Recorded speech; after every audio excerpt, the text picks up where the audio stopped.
There's a couple rumors brewing around that Apple's looking to remove the Lightning port, no, not in favor of USB-C, but just no charge port at all on at least one of next year's iPhones. Next year, 2021, they want to be that courageous, right? I'm not going to say it's impossible, but I will say that some things have to happen in order for that to be possible. So let's begin.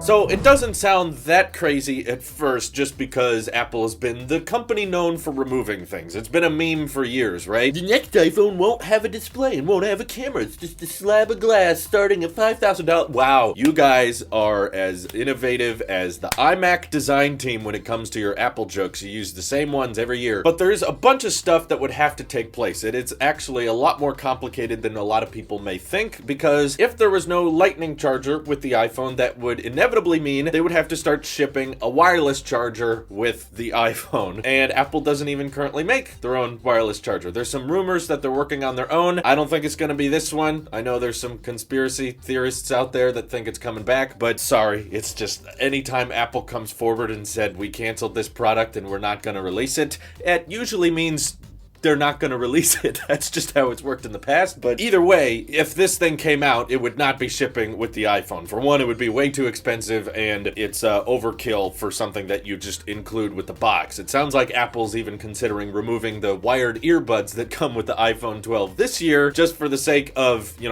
pushing the sales of AirPods. But if there was no charge port, I bet a lot of you would assume, okay, cool, now you can ship AirPods with the box. Yeah, no. Sorry, don't think that would happen either, because wearables are an incredibly growing sector for Apple right now. They're generating a ton of revenue off of that, and if Apple were to just start including them with the iPhone, even if they were some type of cheaper, dumbed-down version of AirPods, that would still hurt the sales of their wearables revenue. So what Ming-Chi Kuo reported today makes way more sense to me, that they would stop including the wired headphones, because AirPods are a phenomenon. Everyone's buying them, and the sales of them are doing great, so why keep shipping these wired headphones that no one's going to use? I know the last 4 iPhones I've unboxed, I've not needed to use the included headphones, so Apple's probably just going to be like, you know what, get some AirPods. So it's far more likely that if Apple does remove the charge port, there would just be no headphones in the box at all, which kind of sucks, but I think people will eventually get used to it. But there's a lot of use cases that people have for having a wired charger. For example, a lot of people love using their phone while it is charging when they're in bed, or they just happen to not charge it the night before, and there would be use cases absolutely removed if we went completely to Qi charging alone.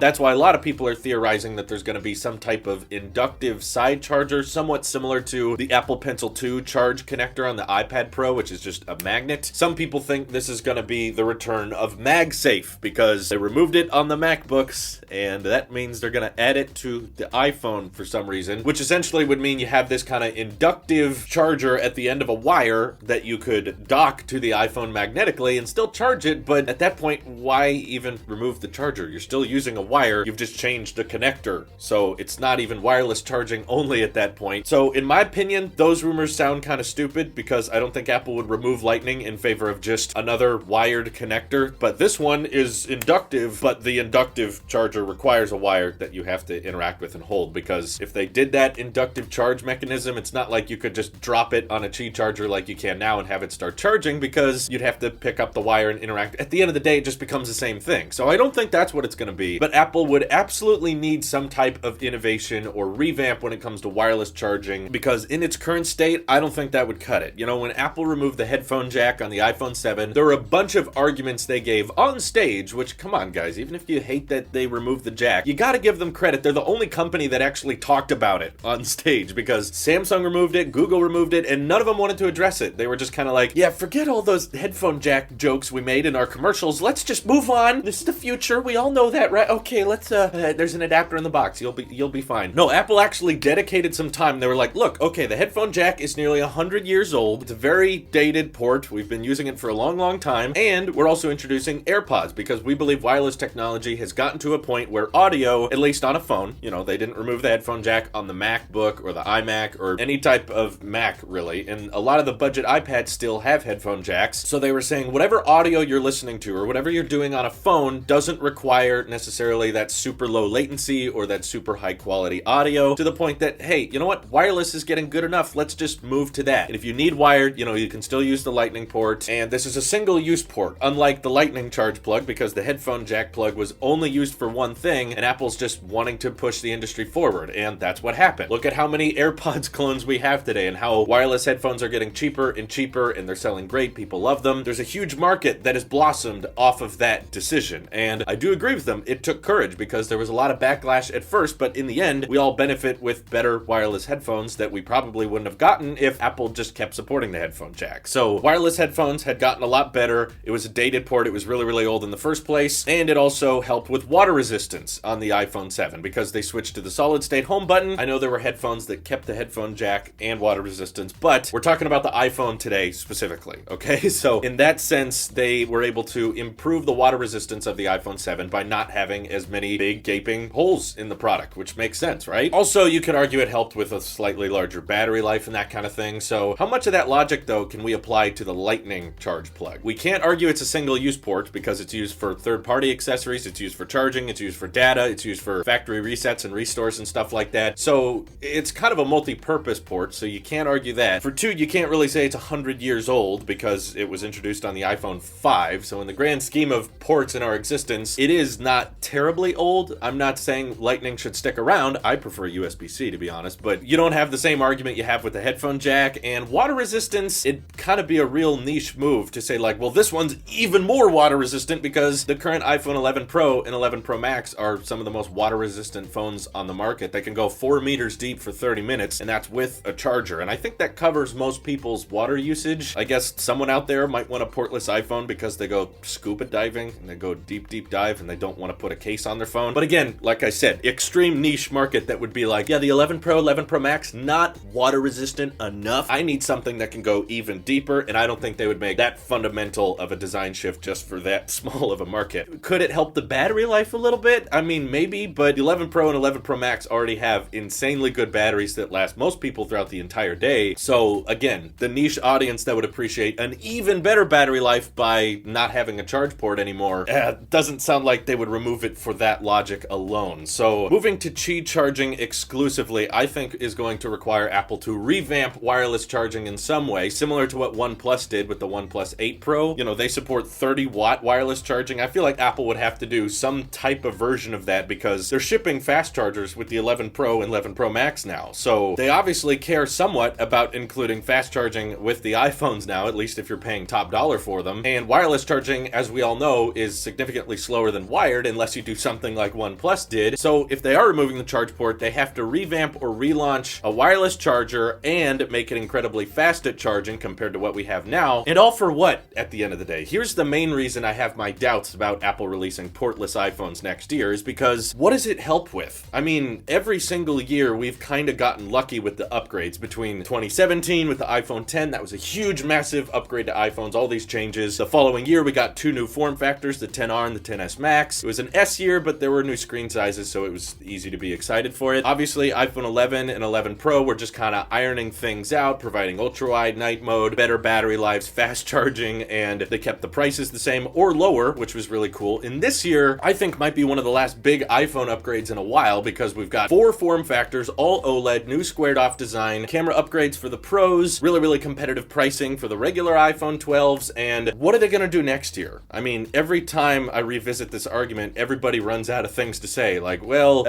maybe higher refresh rates for all the displays, but then we come back to the argument of, well, higher refresh rate, most consumers don't care. It's going to be an S year for sure. Next year is absolutely going to be a spec boost. Okay, A15 chip, even faster now. Cool. Maybe telephoto cameras for the cheaper models or something small like that. And if the only big change to expect in 2021 is, well, one of the iPhones doesn't have a charge port.